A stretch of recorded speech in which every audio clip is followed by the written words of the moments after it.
In the beginning, before time itself, there was heaven, a realm of pure light, unimaginable beauty, and perfect harmony, a place where the very air shimmered with divine energy.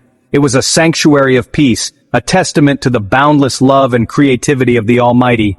Angels, beings of light and grace, served and worshipped God, their voices blending in a symphony of eternal praise. Each angel found fulfillment in their divinely appointed tasks, living in a state of joy, purpose, and unwavering devotion. Among them, two archangels stood out, figures of immense power and influence within the celestial hierarchy. Lucifer, the brilliant morning star, the bearer of light, and Michael, the steadfast protector, the unwavering shield against any threat to heaven's sanctity. Lucifer dazzled with beauty, intellect, and an unmatched charisma. Michael with strength, unwavering loyalty, and profound humility. Together they balanced heaven's order, embodying different facets of God's divine nature. One the artist, inspiring creativity and wonder, the other the guardian, ensuring peace and security. Conflict was unthinkable. Peace reigned supreme, a testament to the angels' unwavering devotion and the perfect order of heaven. Yet even in perfection, the gift of free will existed, a cornerstone of God's love for his creations. Love and devotion had to be chosen freely, not forced through divine decree, for true love stems from the heart's own accord. This freedom, the greatest gift bestowed upon the angels, also held the seed of tragedy, a potential for darkness to bloom even in the purest light. The stage was set, the players in place, for a discordant note that would soon shatter heaven's harmony, forever changing the course of eternity. The first crack in heaven began not with a cataclysmic event but with a whisper, a subtle shift in the celestial order. It started as a mere tremor, an almost imperceptible vibration in the perfect harmony of the divine realm. Lucifer's pride, a seed of arrogance planted in the heart of the most radiant of angels. Admiring his own brilliance, captivated by the reflection of his own unparalleled beauty and power, he questioned why he should serve rather than rule. Why should he, the morning star, bow before any authority? The thought festered, growing into a dangerous ambition. Pride grew into ambition. A dark, consuming desire for ultimate power began to take root in his heart. He coveted God's throne, the seat of ultimate authority, the symbol of absolute dominion. I will ascend above the clouds, I will be like the Most High, he thought, the words echoing in the chambers of his mind, fueling his growing rebellion. No longer content as servant, bound by duty and obedience, he sought to be master, to wield the power and command the respect he believed he deserved.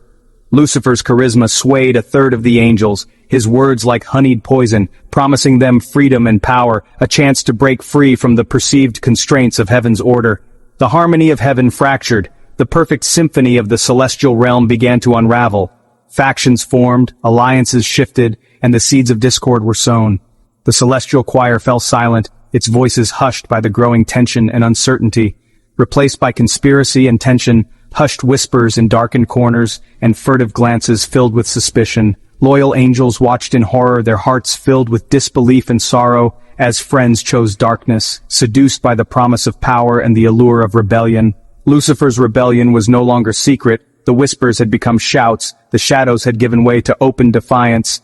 It was open war. The drums of war echoed through the halls of heaven, signaling the beginning of an unimaginable conflict. Heaven, once peaceful, a realm of eternal serenity and unwavering harmony, now stood on the brink of civil war, brother against brother, angel against angel.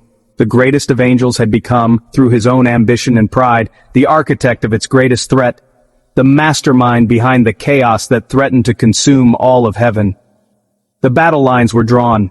The stage was set for a conflict that would forever alter the course of eternity.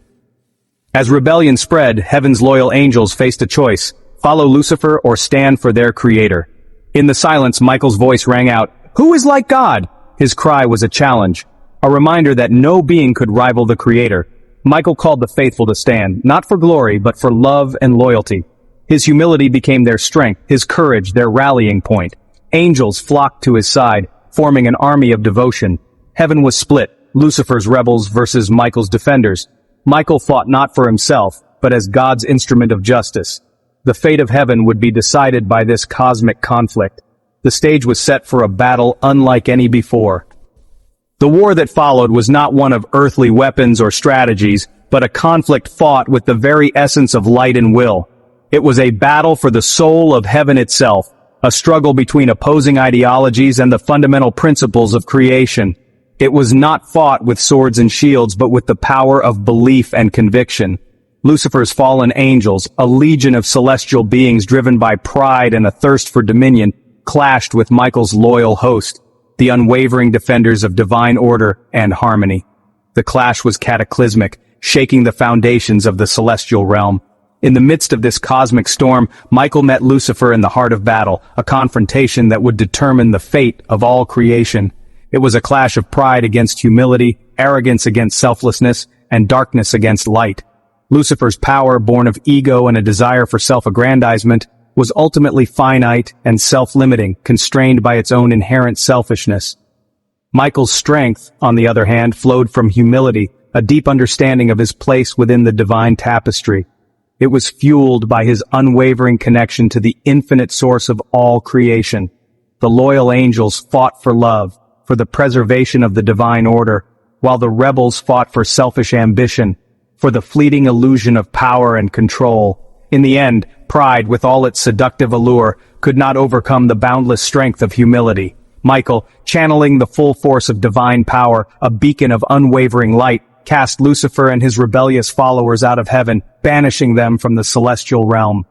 The fallen were exiled to the outer darkness, a realm of shadows and despair, their once radiant beauty twisted and corrupted by the corrosive influence of hatred and resentment. The war, a conflict of cosmic proportions, finally ended, leaving an indelible mark on the fabric of creation. Heaven was scarred by the conflict, but ultimately purified, cleansed of the taint of rebellion and restored to its former glory. The divine order was preserved not through brute force, but through Michael's unwavering courage and unwavering commitment to the principles of love and justice. It was a victory born of humility, a testament to the power of selflessness in the face of overwhelming adversity. The greatest threat to heaven's harmony had been vanquished, its power broken, its influence diminished. The lesson of this epic battle, a timeless truth etched into the annals of eternity, would echo through the ages, a reminder of the enduring power of humility and the ultimate futility of pride. Cast out, Lucifer became Satan, his followers demons, forever separated from the light.